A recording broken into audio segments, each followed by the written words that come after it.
Hi, കേരളത്തിലൂടെ എന്നൊന്ന് സഞ്ചരിക്കുകയാണെങ്കിൽ ഒരുപക്ഷെ കാണുന്ന ഏറ്റവും കൂടുതൽ അഡ്വർടൈസ്മെൻറ്റ് ജർമ്മനിയിൽ പഠിക്കുന്നതിനെ കുറിച്ചായിരിക്കാം. ഫ്രീ ആയിട്ട് ജർമ്മനിയിൽ പഠിക്കാം, 1 lakh സ്റ്റൈഫൻഡോടുകൂടി പഠിക്കാം, രജിസ്റ്റേർഡ് നേഴ്സ് ആവാം എന്ന് തുടങ്ങി ഒത്തിരി പരസ്യങ്ങൾ. എന്താണ് ഇതിലെ വാസ്തവം?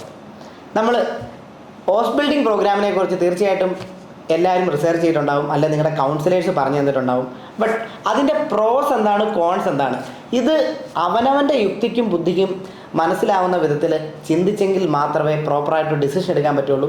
അങ്ങനെ ഒരു ഡിസിഷൻ എടുത്ത് ഇതിൽ മുന്നോട്ട് പോയെങ്കിൽ മാത്രമേ നമുക്ക് ഈ കരിയറിൽ ബുദ്ധിമുട്ടില്ലാണ്ട് സക്സസ് ആവാൻ പറ്റുകയുള്ളൂ. സോ ഈ വീഡിയോ അതിനു വേണ്ടി എക്സ്ക്ലൂസീവ്ലി പ്രിപ്പയർ ചെയ്തിട്ടുള്ളതാണ്. സോ ബിഫോർ ഗോയിങ് ഫർദർ, ഈ ചാനൽ ഇതുവരെ സബ്സ്ക്രൈബ് ചെയ്യാത്തവർ സബ്സ്ക്രൈബ് ചെയ്യുക. Be ready with your pen and paper. So let's start it.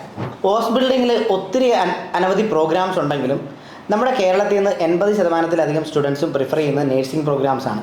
So നമ്മുടെ പ്രോസും കോൺസും അത് ബേസ് ചെയ്തിട്ടായിരിക്കും നമ്മൾ ഡിസ്കസ് ചെയ്യുന്നത്. ഇത് മറ്റ് മേഖലകളിലേക്കും ആപ്ലിക്കബിൾ ആണ്. So starting with pros. First advantage എന്ന് പറയുന്നത് ലോ കോസ്റ്റ്. ജർമ്മൻ ലാംഗ്വേജ് പഠിക്കുന്നതിന് ഏകദേശം ഒരു 1 lakh മതിയാകും, നല്ല ഇൻസ്റ്റിറ്റ്യൂട്ടുകളിൽ പോലും. ദെൻ ഈ കോഴ്സിന് ഫ്രീ ഓഫ് കോസ്റ്റ് ആണ്. ഇനി ജർമ്മനിയിൽ കമ്പാരിറ്റീവ്ലി മറ്റേത് സ്റ്റുഡൻറ്റ് വിസയിൽ പോകുന്നതിനും അവിടെ ബ്ലോക്ക്ഡ് മണി ഉണ്ടാവും. ഏകദേശം ഒരു 10 ലക്ഷം 10 to 11 ലക്ഷം രൂപ റേഞ്ചിലായിരിക്കും അത് വരുന്നത്. സോ അതൊന്നും ഇല്ലാണ്ട് തന്നെ ടോട്ടലി ഇനിയിപ്പം ഹയർ പ്രോസസ്സിംഗ് ഫീ മേടിക്കുന്ന ഏജൻസീസ് ആണെങ്കിൽ പോലും ഒരു ലെസ് ദാൻ 4 lakhനുള്ളിൽ ഈ കംപ്ലീറ്റ് എക്സ്പെൻസസ് കവർ ചെയ്യാൻ പറ്റുക എന്ന് പറഞ്ഞു കഴിഞ്ഞാൽ അതും ഒരു ഓവർസീസ് എഡ്യൂക്കേഷന് അതൊരു ഗോൾഡ് മൈൻ തന്നെയാണ്. സോ അതാണ് first advantage. Point number 2, earning potential.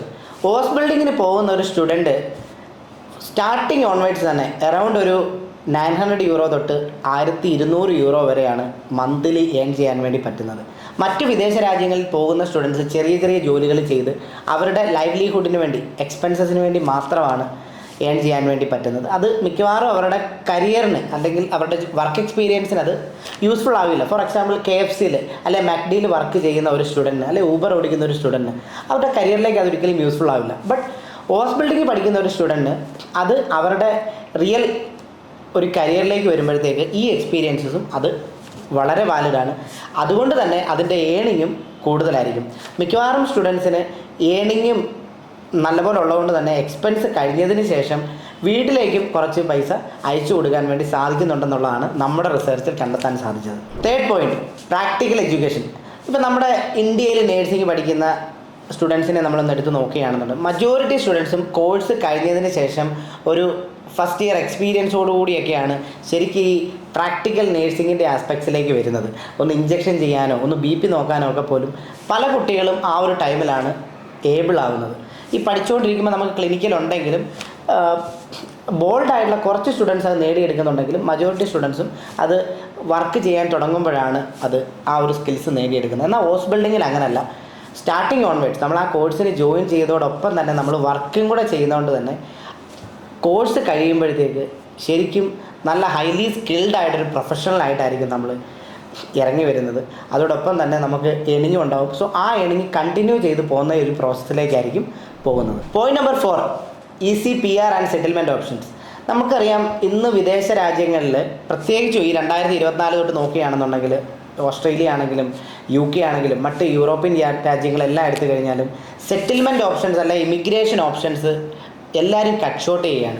എന്നാൽ ജർമ്മനിയിൽ ആസ് പെർ കറണ്ട് സിറ്റുവേഷൻ നമ്മൾ പഠനം കഴിഞ്ഞ് 3 വർഷത്തെ പഠനത്തിന് ശേഷം ഏകദേശം 2 വർഷം full time employment with proper tax payment ഉണ്ടെങ്കിലും PRന് സ്റ്റുഡൻറ്റ്സ് എലിജിബിൾ ആവുന്നതാണ്. സോ അതൊരു ഗ്രേറ്റസ്റ്റ് അഡ്വാൻറ്റേജ് ആണ്. Point number 5, all round development.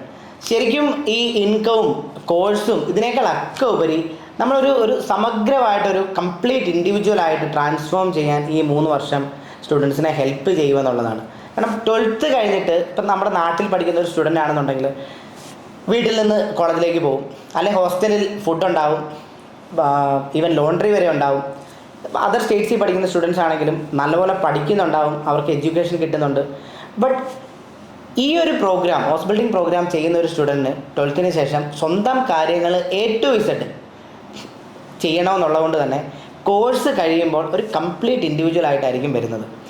പഠിക്കേണ്ട കാര്യങ്ങൾ ചെയ്യണം, അസൈൻമെൻറ്റ്സ് ചെയ്യണം, ഇനി ജോലിയുടെ കാര്യങ്ങൾ ചെയ്യണം, ലോണ്ടറി, കുക്കിംഗ്, വാഷിംഗ്, എല്ലാം ചെയ്ത്, അതായത് ഒരു മിനിറ്റ് പോലും വളരെ കെയർഫുള്ളായിട്ട് പ്ലാൻ ചെയ്ത് വേണം ഹൗസ് ബിൽഡിംഗ് സ്റ്റുഡൻസിന് മുന്നോട്ട് പോകേണ്ടത്.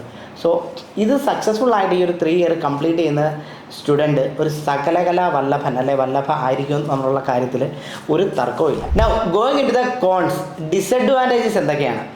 സോ ഫസ്റ്റ് പോയിന്റ് തന്നെ, ഇതൊരു ഡിപ്ലോമ പ്രോഗ്രാമാണ്. നമ്മുടെ നാട്ടിലെ വൊക്കേഷണൽ പ്രോഗ്രാം പോലെ, പോളിടെക്നിക് അല്ലെ ITA പോലെ ഇതൊരു ഡിപ്ലോമ പ്രോഗ്രാമാണ്, ഒരു ബാച്ചിലേഴ്സ് പ്രോഗ്രാം അല്ല ഇത്.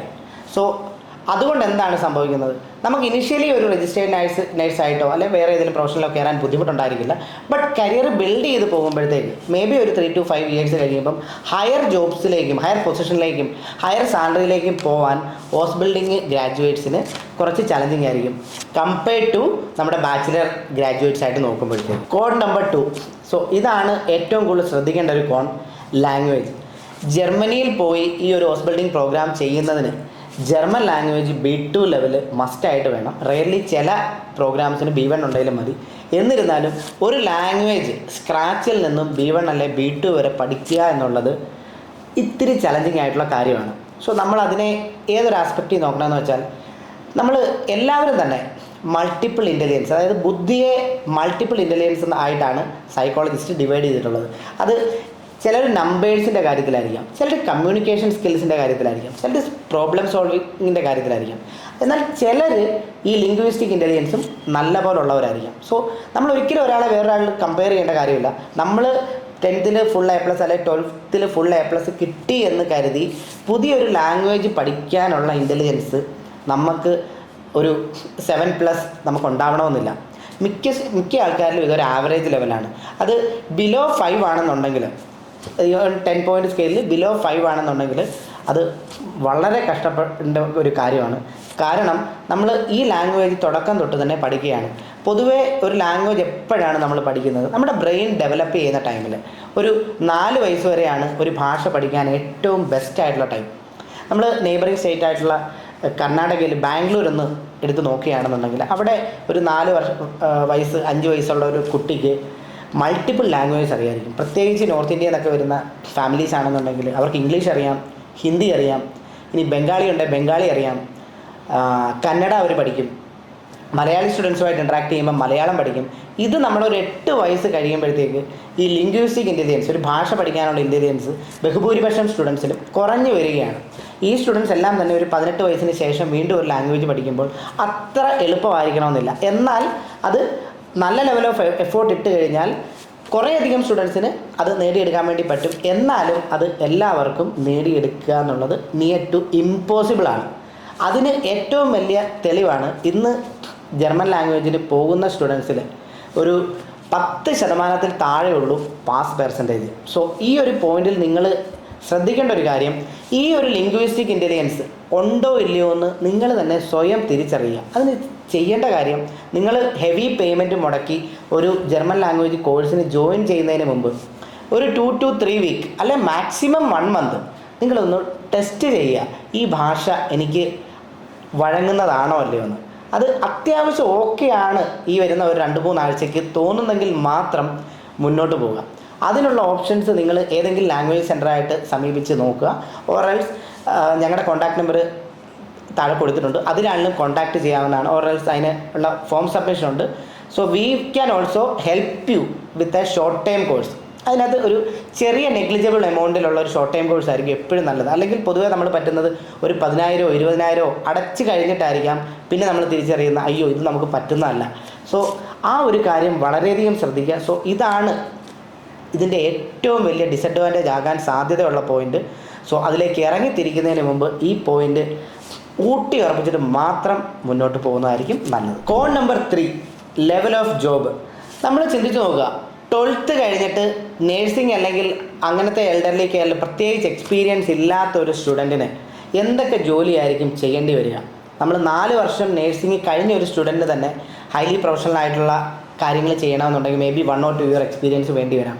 സോ അതുകൊണ്ട് തന്നെ ഈ തുടക്ക കാലഘട്ടങ്ങളിൽ എൽഡർലി കെയർ അല്ലെ ഡയപ്പർ ചേഞ്ചിങ് അങ്ങനെയുള്ള ഒത്തിരി സ്റ്റുഡൻസിന് ചില ബുദ്ധിമുട്ടെന്ന് തോന്നുന്ന ഒത്തിരി ജോലികൾ നമ്മൾ വേറെ ഓപ്ഷൻ ഇല്ലാണ്ട് ചെയ്യേണ്ടി വരും. അതും ജോലിയുടെ ഷിഫ്റ്റ് മിക്കവാറും 6 AM സ്റ്റാർട്ട് ചെയ്യുന്നതുകൊണ്ട് 6 AM ഉണ്ടെന്നുണ്ടെങ്കിൽ ഒരു 2 മണിക്കൂർ മുമ്പെങ്കിലും നമ്മൾ പ്രിപ്പയർ ചെയ്യാൻ തുടങ്ങിയാലേ നമ്മുടെ ജോബിൻ്റെ സ്പോട്ടിൽ നമുക്ക് എത്തിച്ചേരാൻ പറ്റുകയുള്ളൂ. അപ്പം ഏർലി റൈസർ ആവേണ്ട സമയത്ത് ഏർലി റൈസർ ആവണം, ഷിഫ്റ്റ് ചേഞ്ച് ചെയ്യുന്ന സമയത്ത് ഷിഫ്റ്റ് ചേഞ്ച് ചെയ്യണം. അതിനോടൊപ്പം തന്നെ നമ്മുടെ നാട്ടിൽ ഇപ്പോൾ ഹോസ്പിറ്റലിൽ അഡ്മിറ്റ് ആയിട്ടിരിക്കുന്ന പേഷ്യൻസിൻ്റെ ബൈസ്റ്റാൻഡേഴ്സ് ആയിട്ട് നിൽക്കുന്ന പേരൻസോ അല്ലെ ബ്രദേഴ്സ് സിസ്റ്റേഴ്സോ കസിൻസോ ആരെങ്കിലും ആയിരിക്കാം അവരുടെ പ്രാഥമിക കാര്യങ്ങളിലൊക്കെ സപ്പോർട്ട് ചെയ്യുന്നത്. എന്നാൽ യൂറോപ്പിൽ അല്ലെ ജർമ്മനി പോലുള്ള കൺട്രീസിൽ മിക്കവാറും അങ്ങനെയുള്ള ബൈസ്റ്റാൻഡേഴ്സ് ഉണ്ടാവില്ല. അപ്പം ആ പ്രാഥമിക കാര്യങ്ങൾക്ക് പോലും ചിലപ്പോൾ ഈ ഹൗസ് ബിൽഡിംഗ് സപ്പോർട്ട് വർക്കേഴ്സ് തന്നെ ഹെൽപ്പ് ചെയ്യേണ്ടി വരും. ഇത് വളരെ വലിയൊരു പോയിൻ്റാണ്. ഇതിന് നമ്മൾ തയ്യാറാണെങ്കിൽ മാത്രമേ ഈ ഒരു പ്രോഗ്രാമിൽ ഇറങ്ങി തിരിച്ചിട്ട് കാര്യമുള്ളൂ. ബട്ട് ഒരു 1 ഇയർ നമ്മൾ ഈ ഒരു ഫേസ് കഴിയുകയാണെന്നുണ്ടെങ്കിൽ അത് ആസ്വദിച്ചല്ലെങ്കിൽ പോലും അത്യാവശ്യം മാനേജബിളായിട്ട് കഴിഞ്ഞ് പോകുന്നവർക്ക് പിന്നെ അങ്ങോട്ട് ഇത് ഒരു എന്താ പറയുക, ഇതൊരു മാനേജ് ചെയ്ത് പോകാൻ പറ്റുന്ന ഒരു അഫെയർ തന്നെയാണ്. അതിനുള്ളിൽ കുറച്ച് സ്കിൽസ് ബിൽഡ് ചെയ്തിട്ടുണ്ടാവും. സോ ഇത് വളരെയധികം ഈ പോയിന്റിനെ പറ്റി ചിന്തിച്ചിട്ട് മാത്രം നിങ്ങൾ ഡിസിഷൻ എടുക്കുന്നതായിരിക്കും നല്ലത്. Point number 4, work shifts. ഞാൻ നേരത്തെ പറഞ്ഞ പോയിന്റിനോടൊപ്പം പറഞ്ഞിരുന്നതാണ്. എന്നാലും ഈ വർക്ക് ഷിഫ്റ്റ് എന്ന് പറഞ്ഞാൽ മിക്കവാറും 3 ഷിഫ്റ്റാണ് വരുന്നത്. അപ്പം നമ്മൾ ഒരു 12th കഴിഞ്ഞ ഒരു സ്റ്റുഡൻറ്റ്, നമുക്കറിയാം ഡിഗ്രി കഴിഞ്ഞ ഒരു സ്റ്റുഡൻറ്റ് മിക്കവാറും വർക്കിന് വില്ലിങ് ആയിരിക്കാം. 12th കഴിഞ്ഞ ഒരു സ്റ്റുഡൻ്റ് എന്ന് പറഞ്ഞാൽ മിക്കവാറും നമ്മുടെ ജില്ല വിട്ട് തന്നെ വെളിയിൽ പോയിട്ടുണ്ടായിരിക്കില്ല. അങ്ങനെ ഒരാൾ ഷിഫ്റ്റുകളുടെ അടിസ്ഥാനത്തിൽ വർക്ക് ചെയ്യാമെന്ന് പറഞ്ഞാൽ അത്രയും മെൻ്റലി ഫിസിക്കലി ഇമോഷണലി ടഫായിരിക്കണം. നമ്മൾ വളരെ ബോൾഡായിരിക്കണം.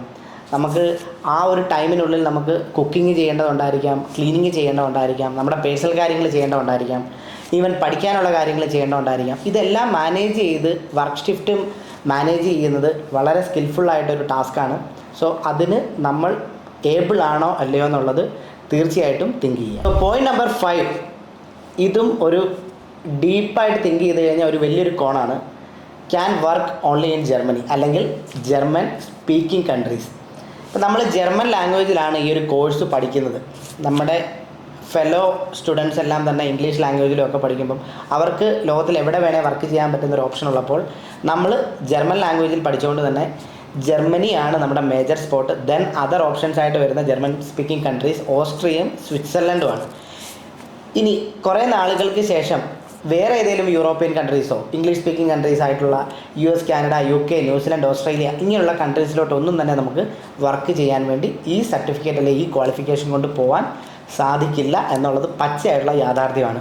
ഇനി ഇന്ത്യയിലേക്ക് തിരിച്ചു വന്നിട്ട് ഇന്ത്യയിൽ ഈ സർട്ടിഫിക്കേഷൻ കൊണ്ട് വർക്ക് ചെയ്യണമെന്നുണ്ടെങ്കിൽ പോലും ഇച്ചിരി ചലഞ്ചിങ് ടാസ്ക്കാണ്. അതിനുള്ള എന്തെങ്കിലും പ്രൊവിഷൻസ് ഉണ്ടോ എന്ന് നിങ്ങൾ സ്വയം ചെക്ക് ചെയ്യുക. കാരണം നമ്മൾ ജർമ്മൻ ലാംഗ്വേജിലാണ് ഈ ഒരു കോഴ്സ് പഠിക്കുന്നത്. മാത്രമല്ല ഇതൊരു ഡിപ്ലോമ പ്രോഗ്രാമുമാണ്. അത് എത്രത്തോളം ഇവിടുത്തെ നേഴ്സിംഗ് കൗൺസിലുമായിട്ട് ഈക്വലൻ്റ് ആണെന്നുള്ളത് നമ്മൾ റിസർച്ച് ചെയ്ത് തന്നെ കണ്ടെത്തുക. സോ ഈ പറഞ്ഞ പ്രോസിലെയും കോൺസിലെയും 5 പോയിൻറ്റ്സ് നിങ്ങൾ ഓരോരുത്തരും ഡീപ്പായിട്ടിരുന്ന് ഡിസ്കസ് ചെയ്യുക. നമ്മൾ റിസ്ക് റിവാർഡ് റേഷ്യോ എന്ന് പറയും. റിസ്ക് എടുക്കുന്നവർക്ക് റിവാർഡുള്ളൂ. ബട്ട് ആ റിസ്ക് നമുക്ക് താങ്ങാൻ പറ്റുന്നതാണോ, നമുക്ക് പറ്റുന്നതാണോ? എൻ്റെ ഫ്രണ്ടിന് പറ്റും എന്ന് കരുതി എനിക്കത് പറ്റണമെന്നില്ല. കാരണം നമ്മൾ ജനിച്ചു വളർന്ന സാഹചര്യം, നമ്മുടെ ഫാമിലി സർക്കംസ്റ്റാൻസസ്, പിന്നെ നമ്മുടെ വാല്യൂസ്, ഒത്തിരി കാര്യങ്ങൾ ഇതിനെ കോൺട്രിബ്യൂട്ട് ചെയ്യും. സോ അവനവൻ്റെ കരിയറാണ്, അവനവൻ്റെ ലൈഫാണ്. അപ്പം സ്വന്തമായിട്ട് ഡിസ്കസ് ചെയ്തിട്ട് സ്വന്തമായിട്ട് തിങ്ക് ചെയ്തിട്ട് ഒരു ഡിസിഷൻ എടുക്കുന്നതായിരിക്കും ഇതിന് ഏറ്റവും ബെസ്റ്റ്. അതിൽ ഏത് കൗൺസിലറോ എങ്ങനെയുള്ളവർ പറഞ്ഞെന്ന് പറഞ്ഞാലും നമ്മുടെയാണ് ലൈഫ്, നമ്മുടെ ഡിസിഷൻ ആയിരിക്കും അതിന് ഫൈനൽ ആവേണ്ടത്. സോ ഈ വീഡിയോ നിങ്ങൾക്ക് ഇഷ്ടമായെങ്കിൽ ലൈക്ക് ചെയ്യുക, കമൻറ്റ് ചെയ്യുക, എന്തെങ്കിലും ക്വസ്റ്റ്യൻസോ ഡൗട്ട്സോ ഉണ്ടെങ്കിൽ അതുപോലെ ഷെയർ ചെയ്യുക. വീഡിയോ സബ്സ്ക്രൈബ് ചെയ്തിട്ടില്ലെങ്കിൽ സബ്സ്ക്രൈബ് ചെയ്യുക. So thank you for watching.